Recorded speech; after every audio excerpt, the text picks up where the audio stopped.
ሁኑ ለማለት እኮ ነው። ድንግልናችሁ ጠብቃችሁ ብትኖሩ በሰማይ ክብር ታገኛላችሁ ለማለት ነው። አይልም ሳታገቡ ነው ያለው። እሱም አሁን ጥያቄው ምን መሰለህ? አግብቶ የሞተ ነው ድንግልናውን ጠብቆ ሳያገባ የሞተ ከአምላክ ዘንድ የተሻለ የትኛው ነው? በክብር ደረጃ ደናግል ይበልጣሉ። ለምሳሌ አሁን እመቤታችን እኮ ድንግል ማርያም ነው የምትባለው። ድንግልናዋ ሳይወሰድ የወለደች ናት። በነገር ላይ እሺ፣ ድንግልናዋ ከተወሰደ በኋላ አግብታለች ወልዳለች? አልወለደችም። አወቃት ማለት ነው ማለት ነው። ተገናኘት ማለት ነው አይደለ? አላወቃትም። እስከ መቼ ድረስ ነው ያወቃት? አይደለም እኮ ዮሴፍ። እሺ፣ እስከ መቼ ድረስ ነው ያላወቃት? የበኩር ልጇን እስክትወልድ ድረስ ነው ያላወቃት አይደለ? ከዛ በኋላ አውቋታል ማለት ነው። አውቋታል የሚል የለማ ሳይኖር እስከዛ ድረስ ብሎ ገደበልህ እኮ። ከዛ በኋላ አውቋታል የሚል እስካላገኘ ድረስ ድረስ አለ እኮ። ድረስ ማለት ትርጉሙ ምን ማለት ነው እንዴ? ከዛ በኋላ አውቋታል የሚል ሳታገኘ አውቋታል አይባልም። አውቋታል የሚል ግዴታ እኮ መጻፍ አይጠበቅበትም። ምን አለ ተጽፏል። ለምሳሌ የበኩር ልጅ አዳምጥ፣ እዛ ላይ ተጽፏል። አውቋታል የሚል የለም። ሌላ ቦታ ተጽፏል። አዳምጥ። ማን ማርያምን አውቋታል የሚል ነው ዮሴፍ? የተዘጋ ደጅ ከኃያላን ጌታ በቀር ያልገባበት ተዘግቶ ይኖራል እንጂ ማንም አይገባበትም ተብሎ እኮ ትንቢት ተነግሯል። እስከዛ ድረስ ነው ታዲያ መጽሐፉ ሲናገር የበኩር ልጇን እስክትወልድ ድረስ አላወቃትም ይላል። እስከ መቼ ድረስ ነው ያላወቃት? ተዘግቶ ይኖራል ለዘላለም አለው እኮ ትንቢቱ ሕዝቅኤል 44። እስከ መቼ ድረስ? ለዘላለም ሕዝቅኤል 44 ወይ ዘላለም የሚለው የተገደበ ነው። እስከ መቼ ድረስ? ዘላለም ማለት እኮ እድሜ ልኳን ማለት እኮ ለዘላለም ስለተባለ ወገናችን ለዘላለም ይኖራል ማለት አይደለም። ለዘላለም ሲባል ዘላለም በዚህ ምድር ያለች ድረስ ማለት እኮ ከዛ በኋላ ከሞት በኋላም እኮ መጋባት የለም በክርስትና። እንደዛ አይደል መጽሐፉ? እንደዛ መጽሐፍ ክርስትና ላይ መጋባት አለ። በሰማይ ቤት ሚስት አልተዘጋጀላችሁም እናንተ? በሰማይ ከባልና ሚስት አንድ ላይ ይኖራሉ ይላል እንጂ ያገባሉ ይጋባሉ ምን የለም። አንድ ለአንድ የሆኑ ባልና ሚስት አብረው ይኖራሉ ግን ይባላል። እሺ፣ በሰማይ ቤት የብርሃን ሴት ተዘጋጅቶላል። ተዘጋጀልህ አንተ?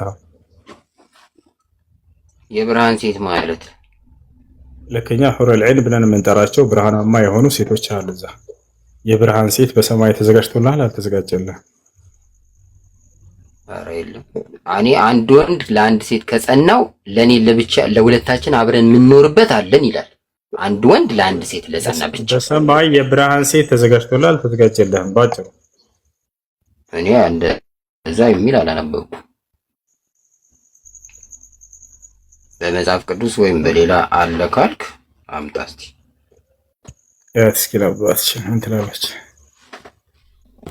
በእኔ ስም በከበረ ደሜ በተቀደሰ መስቀሌም ስም ቤተ ክርስቲያን ላሳነጸ ለእርሱ በሰማያት የብርሃን ሴት አነጸለታለሁ። ያሰላም ተቀበላለህ? የብርሃን ቤት ለማለት እኮ ነው ሴት ያለው። እፎዬ ማን ነው እፎ ያልኩኝ? እሱ ሴት እያለ ቤት ይለናል እንዴ? አይ ቤት ነው እኮ ቤት ላነጸልኝ እንትን ነው ታይፕ ነው። ሴት ነው ወላሂ ውሱ እውነት ይሄ ቤት ነው ወላሂ ሴት ነው። ያው ሴት አነጸለታለሁ ሴት ይላል። ልክ ነህ፣ ግን ቤት ሊል ፈልገው ነው ታይፕ ነው አይደለም። ይኸውልህ ቤተ ክርስቲያን ላነጸልኝ እኮ ነው የሚለው። በሰማይ እኮ ተራ ሴት ነው። የብርሃን ቤት ይሰጣል እኮ የብርሃን ቤት አለ የብቻ። ጭራሽ መጽሐፉን ሸመጥጥ። ወላሂ ሴት ነው የሚለው። ይኸውልህ አንዴ ያፈው እሺ በመንገድ ቃል ታይፕ ነው። ናስር ሌላሽ ልጨምር። መጽሐፍ ቅዱስ ላይ ኢየሱስ ክርስቶስ መጽሐፍ ቅዱስ ላይ ስለ ስሜ ብሎ ሚስቱን ለተወሰው በመንግስተ ሰማያት እጥፍ ሚስትን ይቀበላል ብሏል ነው። ሚስትን እኮ አይደለም እጥፍ የሚቀበል ክብር ነው የተባለው አይደል? ሚስቱን ስለ እኔ ስለ የተወሰው በመንግስተ ሰማያት እጥፍ ይቀበላል ብሎ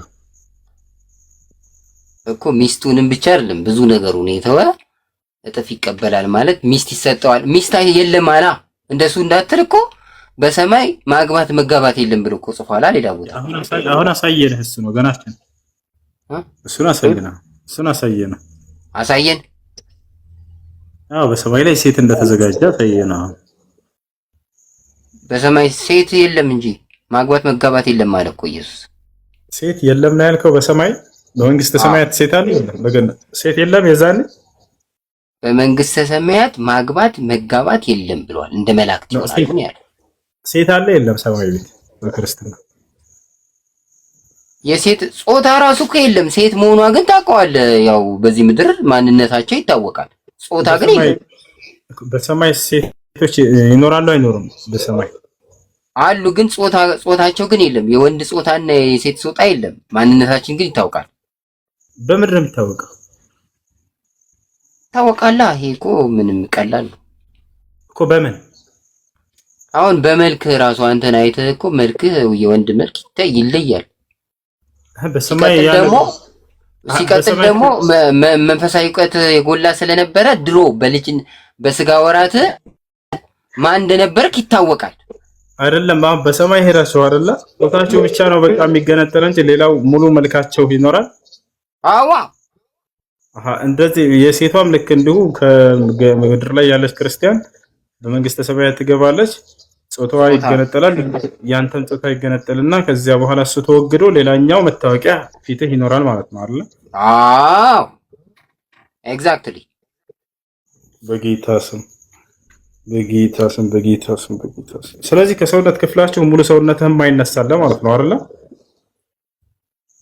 ጾታ ይሄ አንጀት፣ ጨጓራ ምናምን ሁሉ ይጠፋል። መብል የለ ምን የለ አይደለም። ጾታ ስለዚህ አንድ ሰው ትንሣኤ ሲያደርግ ጊዜ ስለዚህ ያንን የመራቢያ ክፍሉን ወይንም ጾታውን ይዛ ይነሳል ማለት ነው አይደል? በጣም ጥሩ። ኢየሱስ ክርስቶስ የእናንተን ትንሣኤ ነው አይደል ቀድሞ ትንሣኤ ያደረጋላችሁ የዛኔ ሲነሳ ጾታውን መራቢያውን ያንን ተገረዘ ይላል መጽሐፉና ያንን ተገንጥሏል የለም ማለት ነው ሲነሳ የለም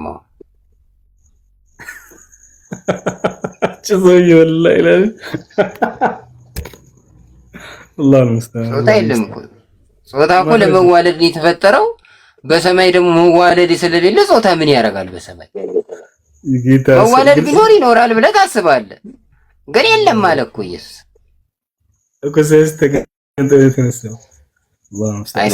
እንደ ጨጓራ ምናምን ሁሉ እንደሚወገድ እንደሚጠፋው ሆድ መብል እንደሚጠፋው እነዚህ መራቢያ አካል የሚባለው አብሮ ይጠፋል። መልክ ብቻ ነው የሚኖረው።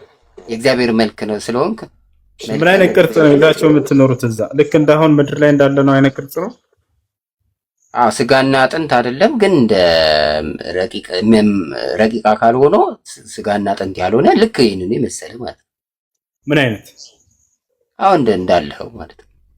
እኔ እኮ ስጋና አጥንት ነው፣ ግን መልካችን ቀይ፣ ጥቁር፣ ነጭ ምናምን የሚባል የለም። ተመሳሳይ ነው የሚባል ነገር አለ። እሱ እንደዚህ አይነት ነገሮች አሉ። ግን ዞሮ ሰው ነው ምን መስለው እንደዚህ ሰው በትክክል አይኔ ያለን ጆሮ ያለን ይሄን ነገራችን አይወጣም። ስለዚህ እኮ አካል አለን ማለት ነው በዛ። አዎ ጾታ ግን የለም። የጾታ አካል ክፍል አይኖርም። ትቀመጣላችሁ አትቀመጡም? እዛ በገነት ውስጥ በመንግስተ ሰማያት ማለት ሽንት ቤት አይደለም መቀመጥ፣ ቁጭ እንደዚህ እንዴ ያለ እንጂ እግዚአብሔር ይቀመጣል። እንኳን እኛ እግዚአብሔር ይቀመጣል። አዎ አብሯችሁ በገነት ውስጥ ይኖራል አይደል እግዚአብሔር? አዎ ይራመዳል እኮ። አንዳንዴ እኮ እግር እንደሌለው እንዳይራመድ ሊያደርጉት ይሞክራሉ። እሱ እንዴ መንሳፈፍ ስለቻለ አይራመድም ብሎ ነገር አለ እንዴ? መላእክት ይንሳፈፋሉ፣ ይራመዳሉ። እሺ እግዚአብሔር ጭንቅላት አለው? አለው። ማስረጃ እንዴ በደንብ አድርገህ እኮ ጠቃቅሰለታል እኮ ለፎይ እሱ ካደ እንጂ ማስረጃም ጠቅሳል። ራሱ አንተ ወንጌል የሰበከው አንተ ነብይ አለው እኮ ክዷል እሱ። እሺ መጽሐፍ ቅዱስ ላይ ከኦሪት ዘፍጥረት እስከ ራዕይ ድረስ እግዚአብሔር ጭንቅላት አለው የሚል ጥቅስ የለም። እሺ ራስ አለው ይላል እኮ። የራሱም ጸጉር በረዶ የመሰለ ነው ይላል። ራስ አለው ጸጉር አለው እግዚአብሔር። እዚህ ሀገር ነው አሁን እዚህ ሀገር እግዚአብሔር የትኛው ነው? አብ ነው? ወልድ ነው? መንፈስ ቅዱስ? ሶስት እግዚአብሔር አካሎች ስላሉ አብን በዘመናት የሸመገለው የራሱም ጸጉር በረዶ ይመስላል ይላል። ከዛስ ወደ ዘመናት ወደ ሸመገለው የሰው ልጅ የሚመስለው መጣ ይላል ደግሞ እዛ ላይ አብ የሚል የለም አብ ነው ብላ ስለምትረዳ ነው። እሺ እሱን እንለፈው። መንፈስ ቅዱስ ጭንቅላት ላይ ምን ጥቅስ አለ መጽሐፍ ቅዱስ ላይ? መንፈስ ቅዱስ ብሎ ቃል በቃል አይልም። እግዚአብሔር እስካለ ድረስ እኮ እግዚአብሔር ደግሞ ሶስቱንም ይወክላል። በክርስትና ሶስቱም በአካል አንድ ናቸው። እሺ ኡስታዝ ሄዳለ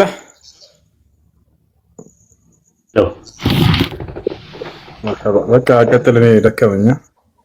ኦኬ ግን ኡስታዝ እሱ ታውቃለህ አይደለ? በእነሱ ከሞት በኋላ የሚቀሰቀሰው ከና አካሉ ነው የሚቀሰቀሰው። እሱ ምናልባት ስላልተረዳው ነው እንጂ በኢትዮጵያ ኦርቶዶክስ ተዋሕዶ ቤተክርስቲያን ሰው ከሞት በኋላ የሚቀሰቀሰው ራሱ ነው። መራቢያ አካሉም አብሮ ይቀሰቀሳል ራሱ ማለት ነው። በትምህርቱ ትንሣኤ ሙታን የሚባል አለ፣ ትንሣኤ ዘጉባኤ የሚባል አለ እና ከነ እንትኑ ነው የሚቀሰቀሰው። ኢየሱስ ከሞት ከተነሳ በኋላም ከና አካሉ ነው የተነሳው ተብሎ ይታመናል።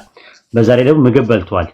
ምግብ መብላት የለም ብለዋል። ግን እንትን ጀነት ውስጥ ምግብ አለ፣ የሚበላ አለ፣ ይበላል ራሱ። ራእይ 2 ላይ ማውጣት ይቻላል ካስፈለገ ማለት ነው። መረጃውን ይበላል ይላል። ዛፍ አለ፣ የሚበላ አለ፣ ዛፍ ይበላሉ፣ ይጠጣሉ። ማግባትም መጋባትም አለ። ታዲያ በመንግስተ ሰማያት እንደ መላእክት በሰማይ የሚሆኑት የተባሉት 144,000 ብቻ ናቸው። በምድር ላይ በአዲስ ምድር ላይ የሚሆኑ ሰዎች ያገባሉ፣ ይጋባሉ። እሱም የባይብል ማስረጃዎች አሉ። አንዳንድ ጥቅሶችን ማየት እንችላለን። ለምሳሌ ራዕየ ዮሐንስ ምዕራፍ 14 ላይ ስትመለከቱት ከቁጥር 1 ጀምሮ እንደዚህ የሚል ቃል አለ። ራዕየ ዮሐንስ ምዕራፍ 14 ቁጥር 1 ላይ በጉ በጽዮን ተራራ ላይ ቆሞ ነበር፣ ከእርሱ ጋር ስሙና የአባቱ ስም የተጻፈላቸው 144,000 ሰዎች ነበሩ ይላል። ከዛ በኋላ ምን ይላል? ቁጥር 4 ላይ ከሴት ጋር ያረከሱ እነዚህ ድንግል ናቸው ይላል። ከዛ በኋላ ምንድነው የሚለው? ከምድር የተዋጁት ነው የሚለው። ቁጥር 3 ላይ ከምድር ተዋጅተው ወደ ሰማይ የሚሄዱ 144,000 ሰዎች ድንግሎች ናቸው። አያገቡም፣ አይጋቡም፣ እንደ መላእክት ነው የሚሆኑት።